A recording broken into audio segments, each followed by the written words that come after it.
Добро утро, бандичка. Време е за деня. За първото ми планинско бягане, което ще е 15 км. Така че следете нататък да видите къде отивам и как ще се справя.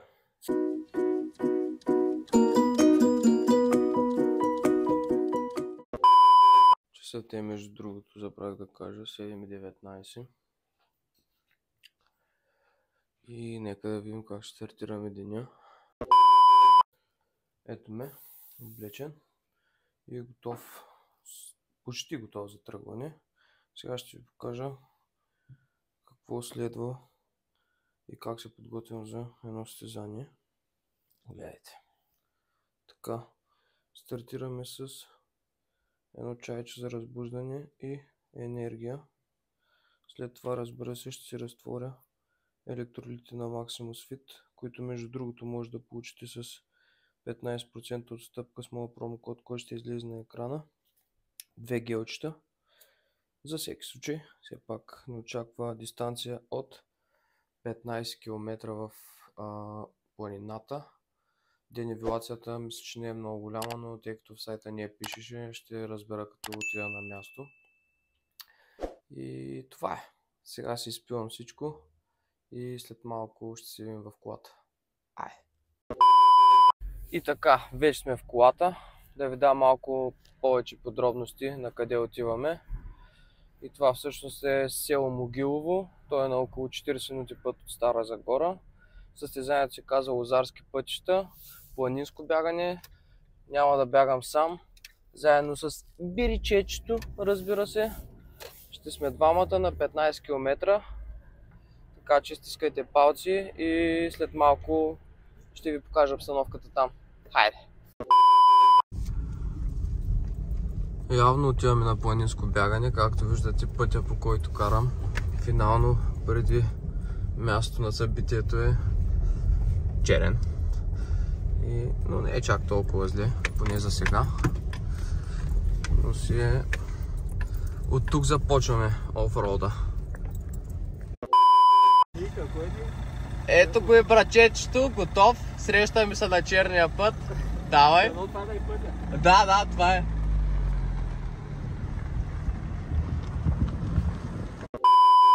До състезанието остават 50 минути.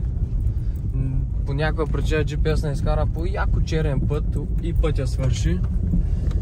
И сега в момента май сме вече на трасето, където ще бягаме с колите. И се надяваме да излезем в най-добрия случай директно на старт финала, защото няма и много време. GPS-те не работят. И какво да ви кажа? Приключенията започнаха още преди старта на състезанието. До сега трябваше отдавна да сме стигнали, но все още сме на сигурно 5-6 км от състезанието по черни пътища. Колата е яко ниска, опира, тръни навсякъде. Много често свършва пътя, трябва да връщаме. Абе, какво да ви кажа? След малко ще се включа за резултат. Айде!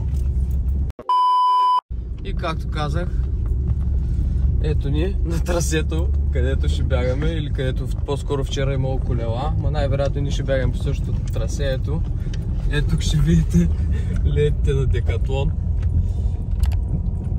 И най-вероятно наистина ще излезем на старт финала. Ще бъде много забавно, ако вече са се наредили хората, защото като гледам остават 30 минути и просто... Да, нека видим.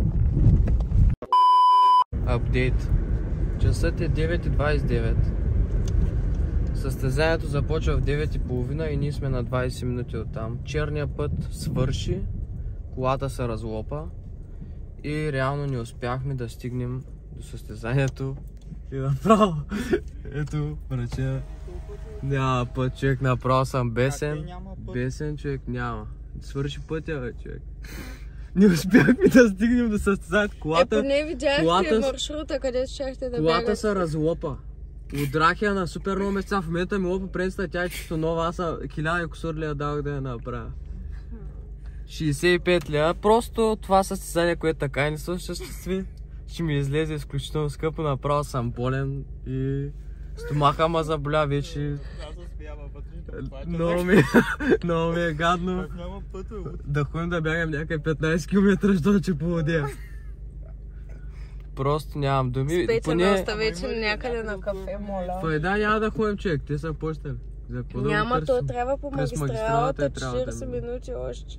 Където ще избягат. Просто... GPS излезна ли въобще не? Не. Аз мисля, че вече стигаме, разбираш, ще типе и гледам също отбив, където влязохме на черно и направо викам, не. И така, приятели, това състезание не се осъществи. Ние ще отидем да пием кафе някъде поне, защото не става. Ще се видим след малко. И така, ето ни, финално. Да, няма проблем. Не, добре, изчакай малко. И така, ето ни, финално. Стигнахме до Стара Загора и тук сме на езерцето да пием една студена вода, тъй като не успяхме да стигнем до състезанието, както вече разбрахте. Така, настроението е със смесени чувства съм, мога да кажа. Преобладават лошите. Но сега ще видим и Брачета, кой ще каже за състезанието, как ви минало бягането, добре ли беше? Дай му микрофона. Това е най-абсурдната случка, която ми се е случвала. Мати няма да стигне до първото състезание, но да се надяваме след това да станат по-добре нещата. И така. Видяхте какво стана, няма какво да коментирам.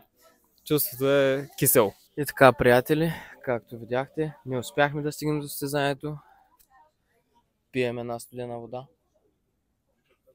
Ще ударим по едно кафенци и до вечера отивам да направим 15 км горе в планината, защото просто няма как. Днес съм се настроил, че трябва да ги избягам тези километри без медал. Болно ми е, но това е положението. И до следващия път, надявам се другия път да стигнем и да видите как е минало едно състезание. Чао! И до следващия път да се абонирате за канала, между другото. Оставете коментар колко сме прости от 1 от 10. И това е. Айде!